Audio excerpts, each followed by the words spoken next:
श्रीमंत नवरा ठोक्या प्रियकर, नवऱ्याचा काढला काटा, ऐकून धक्काच बसेल। आजकाल प्रेमाला वासनेचा रंग चढलेला आहे।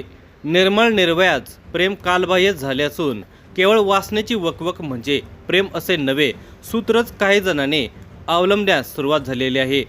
वासना शमवण्यासाठी अतिशय नीच पातळीवर लोक जात आहेत। दुर्दैव म्हणजे याला महिलाही अपवाद नाहीत। पैसा मिळावा, मनसोक्त चैन करता यावी, भरभरून शरीरसुख मिळावे यासाठी आजकालच्या तरुणीही पिसाटलेले आहेत।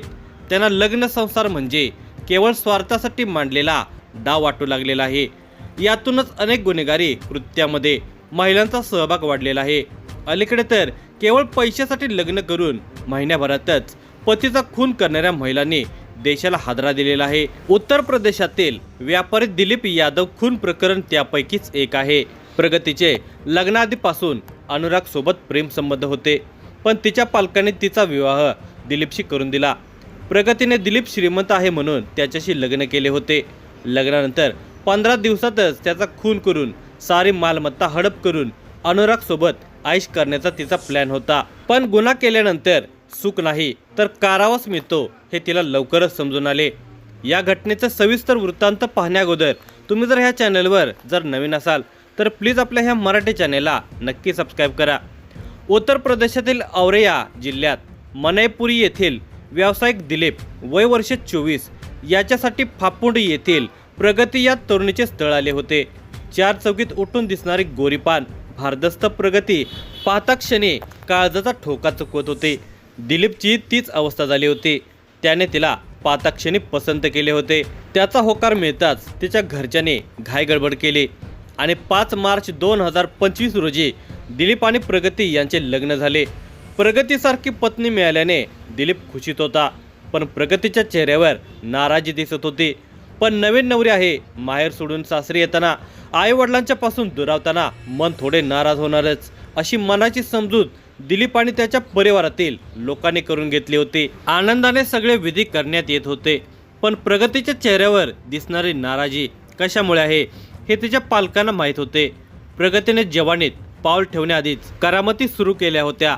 थोराड अंगाची प्रगती वयात आली आणि पाहता पाहता अंगाने भरली होती। तिच्या फुललेल्या नवयौवनावर अनेकाच्या नजरा फिरत होत्या। या नजरांनी तिच्या मनात उत्तेजना निर्माण केली। तिच्या मनात वासना फेर धरू लागली आणि शेजारीच राहणाऱ्या अनुरागने तिला जाळ्यात ओढले। तिच्या नवथर जवानीची आग त्याने प्रेमाची फुंकर घालून आणखीनच पेटवली।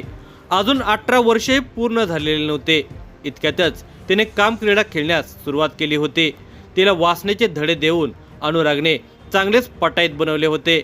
आता तिला त्याच्याशिवाय करमतच नव्हते। वर्षभरातच तिचे हे कारनामे तिच्या पालकांना समजले, तसे ते सावध झाले। आपली मुलगी हाताबाहेर गेली हे लक्षात येताच त्यांनी तिच्यावर बंधने घातली, तसेच तिच्यासाठी स्थळे शोधण्यास सुरुवात केली। पण अनुराग सोबतच्या प्रेम प्रकरणामुळे नातेवाईकांच्या मध्ये ती बदनाम झालेली होती, त्यामुळे तिला कोणी स्थळ सुचवत नव्हते। तर दुसरीकडे प्रगतीने अनुराग सोबत लिव्ह इन रिलेशनशिपमध्ये राहण्यास सुरुवात केली होती। ती गेले 4 वर्षे त्याच्यासोबत बायकोसारखीच राहत होती, पण लग्न झाले नसल्याने तिचा सगळा खर्च तिचे आईवडील भागवत होते। अनुराग तिचा उपभोग घेत असला तरी तो गरीब होता, तो काही तिला सांभाळू शकत नव्हता।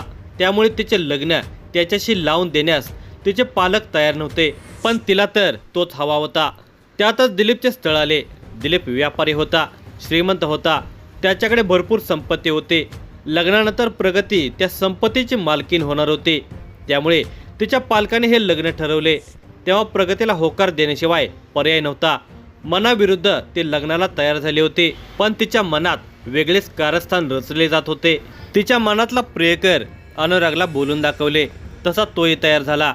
मग या दोघांनी मिळून एक प्लॅन आखला। यासाठी अनुरागच्या 2 मित्रांनाही कटात सहभागी करून घेण्यात आले। या कामासाठी रामजी चौधरी याला 2 लाख रुपयाची सुपारी देण्यात आली। सुनमुख आणि इतर विधींदरम्यान प्रगतीला मिळालेले पैसे तिने शूटर्सना दिले। 19 मार्च रोजी दिलीप कनौजहून परत येत असताना अनुराग आणि त्याच्या साथीदारांनी त्याला गाठले। त्याला कालव्याजवळील एका हॉटेलमध्ये थांबवले। तिथून बाईकवरून एका निर्जन ठिकाणी नेऊन त्याच्यावर गोळ्या घालून हत्या करण्यात आली। गंभीर जखमी अवस्थेत त्याला तिथेच टाकून मारेकरी पसार झाले। लोकांनी माहिती दिल्यानंतर पोलीस घटनास्थळी दाखल झाले। तो जखमी असल्याने त्याला तातडीने रुग्णालयात दाखल केले, पण उपचार सुरू असताना 21 मार्च रोजी त्याचा मृत्यू झाला। लग्नानंतर अवघ्या 15 दिवसात त्याची हत्या झाल्याने संशयाचे वातावरण झाले। ही हत्या व्यावसायिक कारणातून झाली की अन्य काही कारण आहे याचा पोलीस शोध घेऊ लागले। यामध्ये एका खबऱ्याने दिलीपची नववधू प्रगतीच्या प्रेम प्रकरणाची माहिती पोलिसांना पुरवली। तातडीने पोलिसांनी त्याच्याकडे चौकशी सुरू केली। काही वेळातच तिने तोंड उघडले। दिलीप बरोबर लग्न करायचे नव्हते, पण घरच्यांनी जबरदस्तीने लग्न लावून दिले। त्यामुळे त्याची संपत्ती मिळवून अनुराग सोबत सुखात राहता यावे यासाठी कट रचून हा खून केल्याचे तिने सांगितले। यासाठी मारेकऱ्यांना 2 लाखाची सुपारी दिल्याचेही सांगितले। पोलिसांनी तातडीने हालचाली करत तिचा प्रियकर अनुराग आणि एका शूटरला अटक केली आहे। आणखी 2 संशयितांचा शोध सुरू असून अधिक पोलीस तपास करत आहेत।